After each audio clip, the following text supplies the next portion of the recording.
මෙතනදී images ව්‍යාපෘති ක්‍රියාත්මකයට පෙර හෝ ව්‍යාපෘති ක්‍රියාවට පසු හෝ දෙකම හෝ දෙන්න ඕනේ.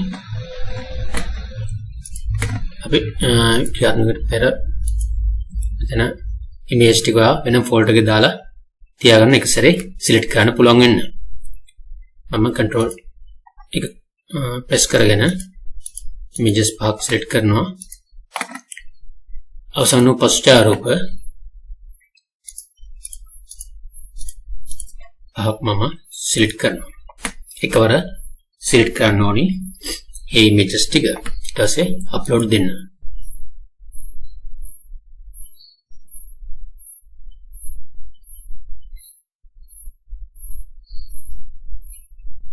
එතෙන්දී මෙගාබයිට් 5ට අඩු ඡායාරූප වෙන්න ඕනේ.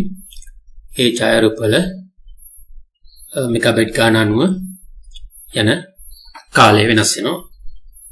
අප්ලෝඩ් වෙන්න ගත වෙන කාලය වෙනස් වෙනවා. මෙතන පෙන්නනවා ඡායාරූප අඩුණා. ව්‍යාපෘති ක්‍රියාත්මක පෙර ඡායාරූප වල නම් ටික පසු ඡායාරූප වල නම් ටික. දැන් ඕකේ කරනවා. මෙතනදී දැන් මේ ස්ථානය සේව් වෙලා තියෙන්නේ. පින්තූර ටික සේව් වෙලා තියෙන්නේ. පාට වෙනත් තැනක් දැන් සේව් කරන්න බෑ. එහෙම වැරදිලා හෝ තියෙනවා නම් ඒක වෙනත් තැනක් නම් සෙට් කරන්න ඕනේ.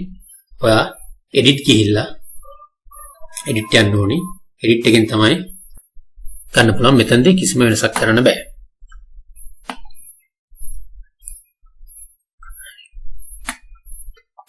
ඒ වගේම ඒ ඡායාරූප පෙන්වන්න මේ වගේ ලොකේෂන් එකේ විස්තර ටික පෙන්වනවා. image view එකේ අදාළ ඡායාරූප මේ විදිහට පෙන්වනවා අප්ලෝඩ් කරපු ටික.